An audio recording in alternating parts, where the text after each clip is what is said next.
All right, welcome everybody to the book launch for Eden Royce's Hollow Tongue from Raw Dog Screaming Press. Thank you for being here tonight. Um, I am John Edward Lawson, founder of All Access Con. I'm very happy to be working with authors from Raw Dog Screaming Press.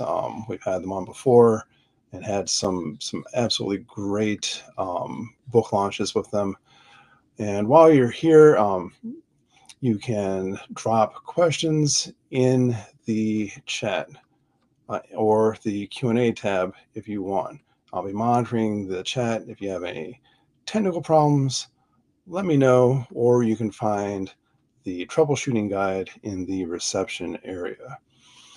All right, now I am just going to double check our chat here in the stage and see how things are looking. Anybody is having any problems, let me know. Now I am just going to double check. Cool. So everything is looking good. I'm just going to go over to the reception area and make sure everybody knows to head over to the stage. All right, let's at the stage. Getting started. Boom. All right. So without further ado, we have joining us this evening all the way from the United Kingdom, the author Eden Royce, who will be doing an introductory reading from Hollow Tongue. All right. Thank you everyone for being here with us. And without further ado, I'll bring on Eden. Welcome. Thank you so much, John. How are you? I'm doing well, thank you. Glad to be here and looking forward to hearing your reading. Excellent. Thank you so much. Hello, everyone. I will start this off with a reading from Hollow Tongue. Here's the book here. For anyone who hasn't had a chance to dive into it yet and is interested in what all of these butterflies are about, or if you've possibly even seen my special hashtag that I made up for this book, because people have asked me what it's about, and I sort of halfway jokingly say brown liquor and butterflies. So, without further ado, let's dive into Hollow Tongue. Chapter 1. They would eat us if they could. The man in the video Maxine is watching is small, fragile looking, with large, wide eyes. Intense enough that her mama would have called them crazy eyes. When she was younger, she used to tell her mama not to use that word. But mom would suck her teeth and say, nothing wrong with being crazy. Crazy might save you one day. Maxine sucks her teeth too, remembering while the hot crab dip she took out of the oven cools to an edible temperature on the table in her eat-in kitchen. She's treated herself to the crab meat, just enough to make a dip, not a full lump crab cake, and the fragrant dish sits waiting while she goes to pour herself a drink. It takes longer now to cross the kitchen with her injured leg, but she manages it this time without grunting. Jaw set, she fills a glass with iced tea. The man in the video says the phrase in all seriousness. Briefly, she wonders if the scientist Mama used to work for looks the same. Then he smiles as an afterthought, as though someone told him in the past to soften his intensity for the comfort of others. His smile is anything but comforting, though. It's a rictus, a frozen show of bone and pink flesh that makes him look more like a grotesque puppet than the scientist the lower third says he is. In that smile, he acknowledges what he says is beyond the pale. No one wants to know that something so small and beautiful desires us for its food. Why does the algorithm recommend this foolishness? She's never watched a video on insects before. Why would she want to now? Maxine closes it, puts on her favorite oldies playlist instead. Disco, the sound she and her mother used to clean the house to. It oozes through the speakers of her phone. When she returns to the table, a butterfly, purple and black and blue and yellow, what bruised colors on her light brown skin looked like, has perched in the middle of her casserole dish. The sliding door onto the balcony of her apartment is open to the late afternoon, the warm from the oven dish enough to lure the creature in to feed. It perches prettily on the crisp top crab spread like a living garnish, its bruised flesh wings batting in delight as it sucks up the moisture from the last meal she will ever buy with her salary from the packing company. They've laid her off after 7 months, and while it may have had to do with her inability to crouch and bend the way she used to, surely there was something she could have done to stay employed. But the pro bono attorney she'd spoken to didn't think so. A condition of her employment was being able to lift 30 pounds, and she could no longer fulfill that requirement. Be thankful for such a generous severance package, he'd said, as he gathered his paperwork in a hurry to get to his next chance to deliver bad news. By the time she'd managed to push back from her table and lever herself into a standing position, he was at the door, turning the knob. It didn't move, and she made her way across the living room with pain-filled glee, watching his distress at seeing her unbalanced movements. He pulled on the deadbolt lock and key again in an effort to leave. Her pleasure then turned to irritation. He couldn't wait to get out of her home. It was a small apartment, all she could afford in DC, where the rents were high and the possibility of her saving enough for a down payment was the equivalent of finding a unicorn to lie in her lap. She bit her lip against the ache, and it was just a limp, for God's sake. Honestly, it was more of a stiff-legged shuffle, rock to the side, lift and thrust to her gait. Maxine let out a dark chuckle. Described like that, her walk sounded like the steps to a line dance. Tariq might have still loved her then, as he loved any dance he had to spend time mastering. Not so much with women. She'd met the attorney at the door and ignored his shrinking back to give her room. There's a trick to getting it open. She twisted the key in the lock and the doorknob at the same time, in different directions, and with a squeak the door swung open. Crisp air flooded the house, sending a chill through her. The attorney had been halfway down the stairs before he'd thrown back over his shoulder that she could call him if anything else came up. Yeah, right.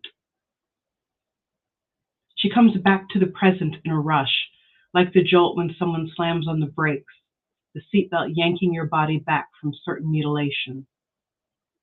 For a moment, she watches the intruder, this food thief.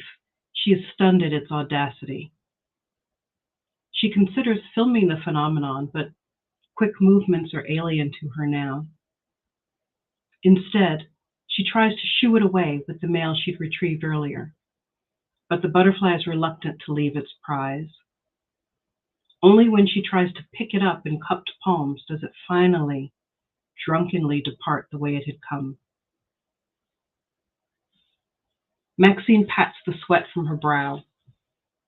Having to rush over to remove the intruder, even that small movement irritates her leg. She smooths the wayward puff of her hair back from her face with one hand and leans against the counter to catch her breath. She fans herself with the mail, ready to toss once she's cooler. Once her own name printed on the envelope catches her eye. Junk mail, flyers, and solicitations to the current occupant are the only physical mail she usually receives. More confused than concerned, she plucks a paring knife out of the block near the stove and plops her weight down in a chair.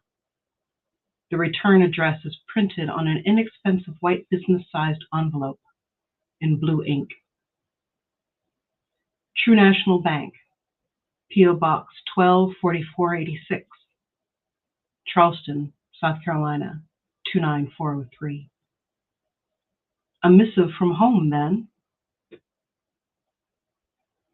Although she's been away for years, Maxine considers the Chuck to be home. No matter how much it had hurt her, or how long she had spent living in D.C., Chucktown had wormed its way into her core. Mom or Daddy sending a letter is a thin hope anyway. They believe it's her duty to check on them. She's their only child, eternally a child in their eyes, even though she's 25. Maxine has only reached out a few times in those years. No reason for a change now. She slips a knife between the folds of the envelope and rends it open, leaving a trail of whitened dust on the air. She reads the contents, one sheet of standard paper, laser printed with the bank's letterhead and signed by the branch manager, whose name she doesn't recognize, informing her that if payment for the safe deposit box listed with her and her mother's names was not received within 10 days of the letter's date, the box would be drilled open, the contents emptied, logged, then turned over to the state as abandoned property. So, 7 years have passed since she left.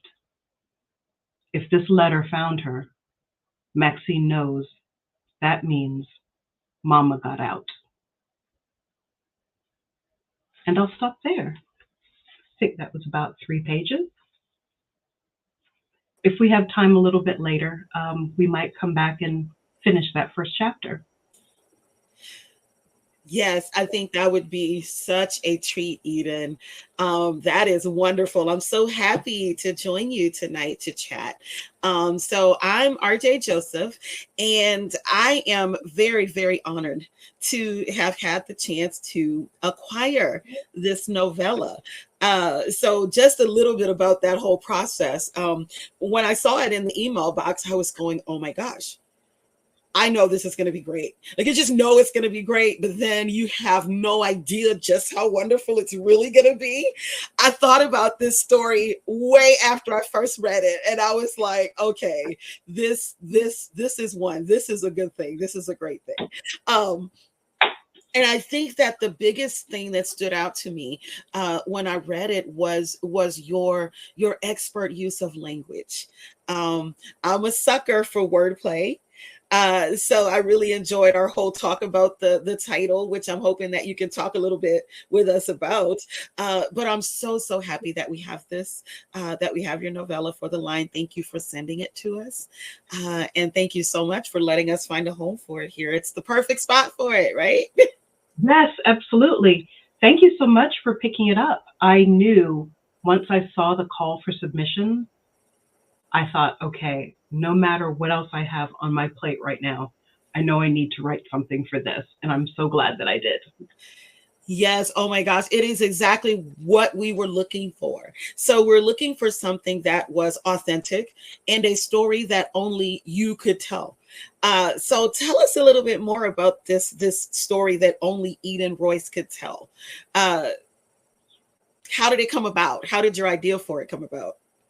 Well, it's funny you asked that because when I saw the call for submissions, I knew I wanted to write something, but I was going back and forth about ideas and not sure what to settle on. So I keep this file folder that is an in-process file folder of things that I may have started and wasn't sure how to finish, but didn't want to completely abandon or delete or any of that stuff. So I'm going through that folder, and I had this story that I'd started, and it wasn't even a horror story. It was this sweet fantasy, romantic, blah, blah, blah sort of story. And I could not sell that story to save my life. Oh, oh, I got form rejections. I got personalized rejections. I revamped it. I had people beta read it.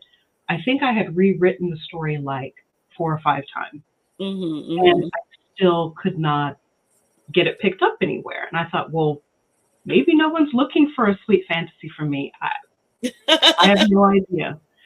So I stumbled across that story and I thought, I'm going to use this as the basis for Mm-hmm. Hollow Tongue.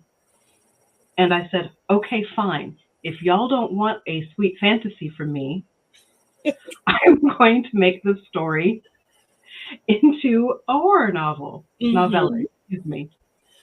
And that's what I did. I said, okay, what can I do to make butterflies unsettling? And it turns out I didn't have to do a lot. They're kind of unsettling if you know a lot about them, how they're created, what they sort of like to eat and consume. They're sort of unsettling in and of themselves. Mm-hmm. But that was sort of where the story began. I took something that was sweet and gentle and tender and said, okay, we're not doing this. I think that was a good call. It was a good call. This is such a creepy little story. And I was like, oh, well, at some point I'll have to write, some other sweet fantasy at another Sure. time. But Yeah, that's not sure. this one. Not this one. No, no, no, no, no. It is so atmospheric. That's another thing that jumped out to me is how very much Southern Gothic this story is. So, can you speak a little bit to that? How did you incorporate those elements of the Southern Gothic into this particular story? Well, I love Southern Gothic in general. And Hmm. I think that a lot of people have sort of strict assumptions about what Southern Gothic is and what it can be from a locale point of view. Hmm. And I always try to switch that up and change it because essentially it's just basically the tenets of the Gothic set in the American South with Hmm. all those, social mores that we're, sort of taught, not beholden to necessarily, but Sure. taught and instructed in. And I think that taking Southern Gothic away from crumbling plantations, Hmm. um, and those ideas of looking at the destroyed elite Hmm. that a lot of traditional Southern Gothic has, and moving it towards more locations that we're familiar with, that you see just driving through most Southern towns. Hmm. And I think that moving into Southern Gothic and taking it back to someone's childhood home as that structure, Sure. and it being not necessarily completely crumbling, but it Hmm. being a place that is preserved, and Sure. so preserved in a way that it is exactly the same as when our main character was there when she was going through all these difficult things. Hmm. And because the house hasn't changed, the paintings are the same, the carpet's the same, you Hmm. can't help but be dragged back into those memories of that person that you were when you were, let's say, possibly not as strong, Sure. and Yes, had and to deal with those feelings coming up again. sure. Yeah, well, I mean, well, like you say, the actual setting is not crumbling, but the relationships within it are totally shabby, right? And so Absolutely. I love that juxtaposition of how you have Max's childhood home not changing, but then on the same hand, it's like, but there's lots of stuff that should have changed and that probably needed to change and that were in their own way decaying. So, I mean, well done. Uh, this is really wonderful because that house was a character in itself. Um, and I remember looking at it and going, okay, this is one of those things that brings to mind things like Beloved, things like The Haunting of Hill House, where the domicile is haunted, but the residents are also haunted, and where you kind of have this parallel things going on. So sometimes it's hard to tell. Okay, wait, is she descending into madness or something otherwise, or no? So I love that you played around with those ideas and those tenets, and came up with something that is totally modern Southern Gothic, right? Like this was a very, very nice contemporary take on that. Thank you so much. And and now a little bit about Max. Another thing that you do is you create this character who, for all intents and purposes, seems like she should be the biggest victim. She's had so many rough things happen, but not at any point did I ever feel that she was weak. Or that she was a victim. Can you talk a little bit about how you crafted Max's character into who you show us to be? Absolutely. I think that one of the things with Max is she doesn't see herself as a victim. So I think that's the first step. Sure, certainly things have happened to her in life, in her childhood home. She left under duress. She's tried to build a life for herself elsewhere with varying levels of success. And she has to come back home for financial reasons. And she even refuses to let this be something that's completely disheartening to her. Mm-hmm. You know, it's very much it is what it is. I've dealt with worse. She's dealt with emotional and physical trauma in the book. Mm-hmm. And she's just determined to still have a life and to still push forward. And I think that's what a lot of us have to do. You know, we're going through numerous things in our daily lives that people on the outside don't see. And in order to just keep going, to continue to put one foot in front of the other, you have to go, look, the next step is going to be the step to make things better, to make things improved. And I think that's what's at the core of Max, essentially, is this is going to get better and I can fix this. Yeah, that hopefulness really does shine through. I mean, in all the darkness and all the atmosphere there, it's kind of refreshing to have this heroine who you kind of go, yay, but it's gonna work out for you, Max. It really is. I don't know how it's gonna work out, but it really is. I have no idea how you're going to deal with this, Max. This is beyond what normal people have to deal with, but your positivity is really enchanting, Max. Thank you. Yes, exactly. I mean, and that's one of the draws into this story, though. I get excited about female characters who have agency. So to have Max exercising as much agency as she can, that's exciting. It's also exciting to see her mother exercising what agency she had. Can we talk a little bit about Max's mother? And I'm so sorry, I'm drawing a blank on what her name is. But can you talk to us more about her? Yes, actually, and Max's mom's name changes throughout the book because she is living with Max's father, who is an abusive person, who doesn't see himself as an abusive person. And when she finally does get out of that relationship, she does change her name. She goes from, I think, she goes from using her full name to using initials and changing her last name.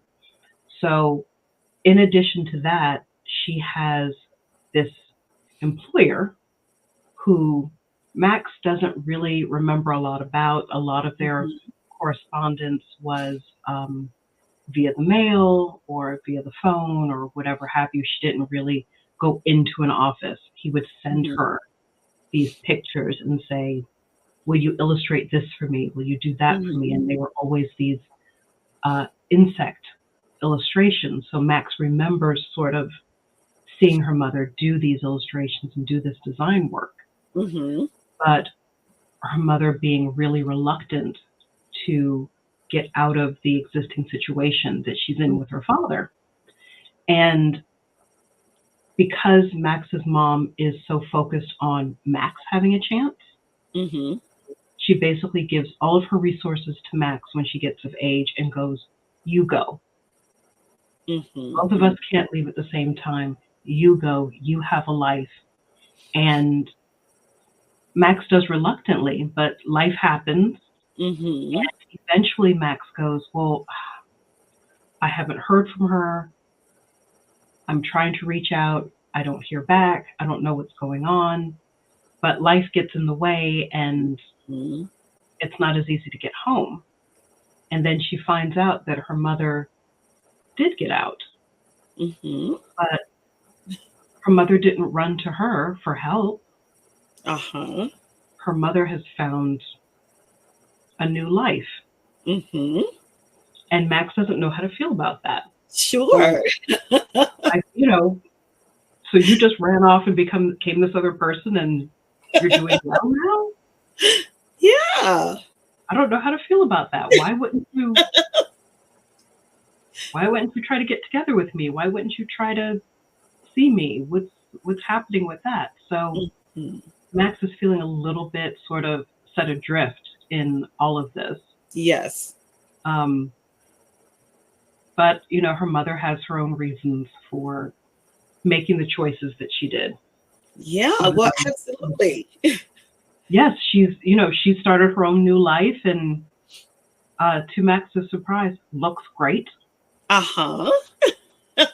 And Max is a little offended by this. Like, wait, you're supposed to be tormented and traumatized. Why are you looking like an after picture? What's happening here? Yes. Oh my gosh. And I love that for her. I mean, I because love that for Max's I mom. love that for Max's mom, right? I mean, because once you have experienced life a bit, understanding when somebody can actually triumph over those kind of circumstances. If they come out of it and they actually look that good, that means that they not only made the best move, but this probably was their only move. And it's the one that actually gave them their life back, like literally.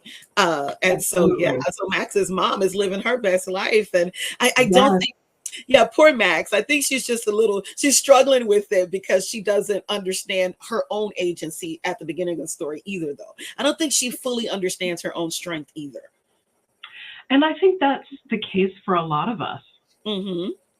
A lot of us sort of question, well, what choices do I have to make with my career or with my relationships or with my health or Yes. insert thing here?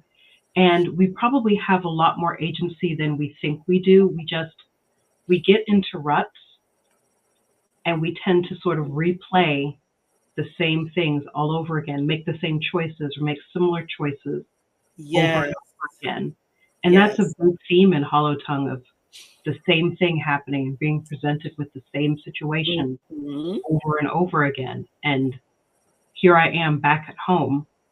She didn't necessarily have to move back home. Sure. She could have tried to find a different job. She could have tried to work Mm-hmm. 2 jobs. She could have tried public assistance. She could have seen if, there were other, avenues open to her to see. She could have moved, but not moved home. She could have moved to a cheaper city. There were tons of options that she had, but Mm-hmm. this is the choice that she made. So Yep. we're, treading the same ground again. Sure, yes. And the whole idea of this cyclical nature of life is a really big one in this story. Another big one is that of change. Can you talk a little bit about how these two play together in this story? Yes. I don't know. We're doing spoiler free. Is that right? We're Yeah, spoiler free? but spoiler free, yeah. Okay, just checking. Um, one of the things that I took from that original short story that I wrote, there were butterflies in the original story. Hmm. Um, and Max was still a person who had been through the same trauma. Hmm. Um, the same physical trauma that she'd been through. So she had scars, she had fears, she had all of these barriers to happiness, or perceived barriers to happiness. And that was my idea of, I want to give this person this opportunity to meet someone else who's also had trauma happen to them, and them sort of recognize that in each other, and hopefully grow together and build together, and eventually have this beautiful blossoming relationship. But again, that nobody wanted to read that, so I thought, okay, let's put this in a different perspective. Let's look at life cycle for insects, starting from eggs and larvae and all of these cyclical nature of life, and look at Max in how she started life. There's a part in the book where it says she's born to parents who are later in life. So she's had an upbringing very different from kids her own age who had younger parents. Sure. So she's already starting in almost not a frozen state exactly, but she's already starting decades before sure a lot of her friends. She still grew up listening to disco and all of this other sort of stuff. So just the cyclical nature of growing up and learning about yourself as a person, even getting to, say, puberty, you're learning as yourself as a person, but then you get to the next stage of life and you're learning yourself as a person.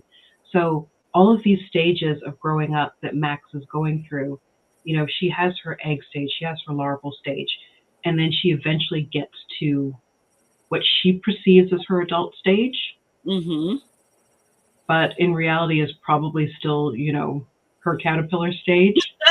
Yes, I think so. She doesn't really realize it at the time. She thinks she's gotten to a certain point, and she's like, I'm ready to face my father. I'm ready to go back home. I'm not a kid anymore. I can handle this. I'm going to tell him what I'm not going to do and what life is not going to be like. And she gets back home, and she immediately is like, oh my gosh, everything is the same. It's frozen in time. And her father's not home. And then that just pulls her back into these memories of times when her father was supposed to be there, and he wasn't.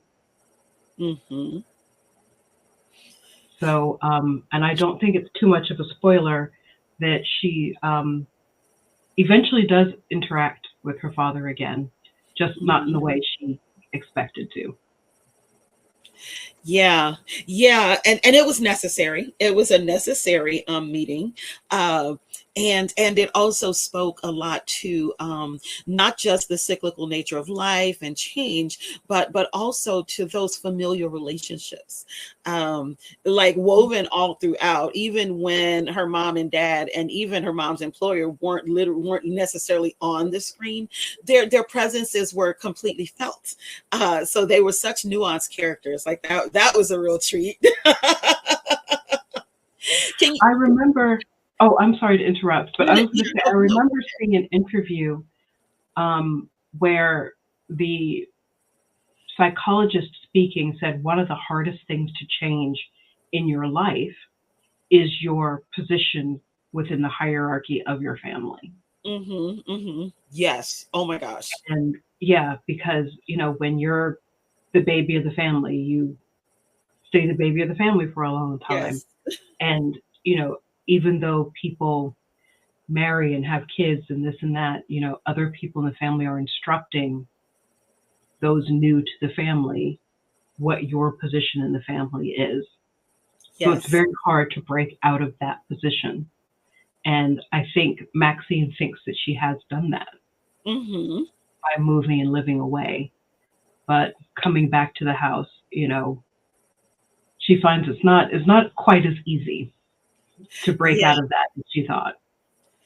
Oh, exactly. Yes. Well, I mean, and it's a lot like I tell my own kids, you might be grown on paper, right? They're young adults. You might be grown on paper, but we have this nice Southern saying that says that you're never fully grown until when you stop growing, you die. So we Absolutely. are never fully grown, right? So Maxine is not as grown as she thinks she is. That is very true. That is very true. Oh my, well, this story has it all. It is very beautifully told. Your voice is very distinct and stylized. And so it has the family relationships, it has the angst, it has the setting as character, and it has the horror. Can you tell us what is the most horrific fact you found out in your research for this story? Oh gosh. There were so many sort of unsettling things. I think I'll name a couple. One Okay. is, and I did a post about this um, on my Instagram. I think it was. It was one of those sort of slideshows, and one of the pictures was someone's post about going to, I think, a nail salon. Mm-hmm. She's chatting with another person there getting their nails done, and this person was getting butterflies put on their nails or something like that. Mm-hmm. So she said, so of course I thought that this woman would want to know, the carnivorous nature of the butterfly that she was putting on Of her nails. course. Of course And it she said, needs to turns know. out she did not. She was not interested at all learning, how carnivorous these butterflies actually are, that they just, Oh, will devour their, you know, other butterflies, other insects. oh my. Clearly she didn't want to know that. Oh Um, man. the other thing was I found a picture of one of those very intensely close up pictures of butterfly feet. Mm-hmm. And I shared, I think it's the same post actually that I shared, the picture of that butterfly feet. And they actually do have claws Oh, okay. on the bottom of their feet. And it's like this little close up, and you take a glance at it and you go, that looks really strangely sharp. And Mm. it was just, the alt text on it was just close up butterfly foot. And I think a lot of us sometimes, my mother was a teacher, so I would help her grade papers, help her put together bulletin boards and stuff in school. So Mm-hmm. a lot of us, I think, tend to think that the feet of butterflies are those little sort of stick feet that just end in little flat bits like Yes. Uh-huh. straw. Uh-huh. Yes, I did. And you don't think, no, they have these little feet that end in claws that have um, almost like a snake-like kind of scales Oh on wow. them. So I think it's those two things probably. I think They I were think probably the most I think unsettling, or at least the ones that didn't make it into the book. yeah, I think those are both very unsettling facts. I think now I got to go look at butterfly feet, but I have to go look at butterfly yeah, feet. now I got to go look at their feet. So tell us, Eden, what else are you working on? Uh, what else are you writing on right now? Oh gosh, I would love to say that it's just one project, but um, apparently I'm one of those people that can't just work on one thing at a time. I have a um, young adult Southern Gothic horror that I'm working on now Okay, that yay. is set in an alt history Charleston Hmm. that includes um, Black debutante society. Oh, nice. Okay. So that's worked into there with some magic and Hmm. powers and again it's Gothic, so family secrets and lots of things of that nature. Yes. I am doing the past pages currently for my Southern Gothic fantasy novella, Psychopomp and Circumstance, which I think is possibly coming out in January, but we'll see if the date ends up being tweaked a little bit. So I'm working on the past pages for that. And just because, I don't know, I like making work for myself, I thought, you know what I should do? I should write a romance. Wouldn't that be great? Wouldn't it though? That'd be great. So I'm like 50,000 words into a historical romance that nobody's asked me for a historical romance, but I just decided that I'm going to write one because why not? As one does, right? As one does. You know, as one does, one likes to challenge oneself with, you know, writing in random genres. Yes, always. Oh my gosh, I'm sure that it's wonderful. You have a very distinctive writing voice, and you lean into it. So I'm pretty sure that anything you write is going to be a real delight to get into. So I can hardly wait for these to see the light of day. I'm going to cross my fingers that they all just get picked up just like that. Yes. Fingers crossed. Yes, fingers crossed. And then, of course, next month, at the end of next month, I have a middle grade horror coming out, which is called The Creeping of Dogwood House. Oh, yes, and nice. It's about hoodoo and black hair and processing grief and finding family again. Oh, okay. So all of that wrapped up in a haunted house setting for middle grade readers or adult readers if you happen to like middle grade. Yeah, of course I do. I love middle grade. I read a lot of middle grade with my daughter. She likes all the creepies. So we'll be looking for that. She will love these creepies. Yes, well, we are going to get that. We're going to have to pick that one up. I think that we have to kind of try to check in with John to see if there are any questions that the audience would like to pose. Absolutely. Ready for questions, comments? All right, so here, let's see. Okay, no questions so far. Yeah, no questions so far. That's fine. That is totally okay. Because you know what I think that means, though? I think that means that we have to finish this first chapter. Oh, okay. I was going to ask you, should I finish off the first chapter? I think we should totally do that as an end cap. That will be the perfect way. I was wondering, and you can tell me what you think about this, Rhonda. I was wondering if I should read chapter 3, which talks about the house. You know, the house being the worst kind of monster. Yes, let's do that. Yes. Let's do that. Yes. Skip ahead. So everybody else will be on their own to finish chapters 1 and chapter 2. So yes, we're going to go in with chapter 3, which is one of my favorites personally. But I think it underlines sort of what we've already been chatting about a little bit. Sure. And some of the themes of the book really well. So here we go. A house is the worst kind of monster. It is probably, more likely, a time machine of the wickedest kind. With its inertia, its inaction, or rather, its action of constancy throughout the passing days, years, decades, it preserves itself. The same carpet, the same artwork, the same furniture, the same creaks and moans. Along with that preservation, it also maintains an image, a memory of us as we once were. So when we step through its doors, we are transported back through time to a moment where we were perhaps at our most vulnerable.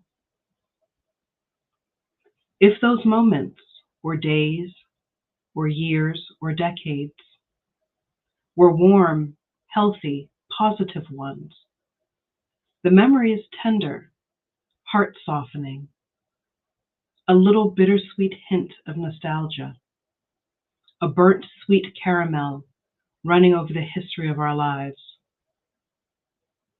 If those moments were not warm and healthy, it becomes a horror that lives inside of us, fermenting like rotting fruit, seemingly perfectly fine on the outside, but at the slightest prodding, bursts, releasing its decay. The house transports you to a time in your life that you thought you'd forgotten about, but one your brain had bookmarked. And without your permission, it takes you back, body and mind, to that saved place, to that person you used to be. And it holds you there, cocooned and soaking in the murky soup of memory. Old voices, old names, old pains, attaching once again to the new us that we have so carefully crafted, working their way past the thin outer shell of who we are now to the soft meat of childhood, where we were perhaps our most impressionable, our most vulnerable. Maybe the real horror is how quickly, how easily we remember.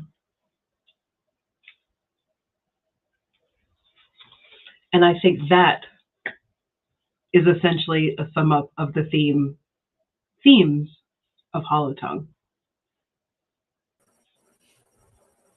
Yes, perfect. I think so too. So let us know where we can find you, Eden. So so the book is released. Today is the book birthday. Happy birthday. Today is book birthday. Yes, absolutely. Yes. And so where can readers find you if they want to talk more with you or engage with others of your works? You can find me at my website, which is edenroyce.com. There is a contact form there, or there's also links to all of my work there that is currently published. You can find me on Instagram at Eden Royce Books. You can find me on X or Twitter or whatever we're calling it right now. And that's at Eden Royce. I am also on Blue Sky, which is also Eden Royce. And I'm also on Facebook. So I think my name there is Eden Royce, but I've got a page also, which is Eden Royce Author, that I tend to use more for news and events and releases rather than just my regular Facebook page, which is random things that happen to me during the day. Like today, I posted that I looked outside and on the roof there was a baby seagull. And a lot of people went, I have seen many seagulls in my life, but I've never seen a baby seagull. So I have provided some sort of enrichment in lives today. Okay. I've done my David Attenborough for the day. Oh, I love it. I love it. That is wonderful. It's been really, really nice to get a chance to talk with you, Eden. And again, I'm so happy that you sent Hollow Tongue to us here at RDSP. I'm really, really excited that it is among the first to drop from this novella line. And so it's really setting a high bar. It was a really popular book at StokerCon. Jennifer, wow, wonderful. Yeah. So it was, it was a big hit. So it's already out in the world. I appreciate your seeing the potential in the book and choosing it for this novella line. So thank you so much. I appreciate it greatly. And the moment I saw that you were editing this series, I just thought, okay, this was not on my radar to do, but it's on my radar now. And I'm so glad that I made time to do it. And I'm so glad that I pulled that, I don't know, frilly romantic fantasy out of the not quite finished pile and Yes. turned it into this modern Southern Gothic horror that you see before you. Yes, thank you. Oh, I'm so excited about that. You're awesome. It's wonderful to work with you, Eden.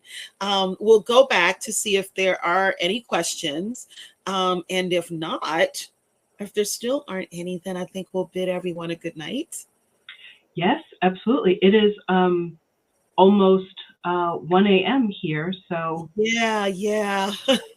You might have to go to bed. Thank you so much for chatting with me, Eden. it was my pleasure. Thank you so much. And I was going to say, if there aren't any more questions, I will just say we would love to know what all of you think about Hollow Tongue, whether it's shouting at us on social media or if you prefer to post a review or whatever have you, whatever you're comfortable doing. We would love to know and we would love to hear. And we would love for you to check out every book in the series. Yes, thank you. Please. Good night, Eden. Good night, everybody. Thank you for coming. Good night. Thanks so much, everyone, for coming.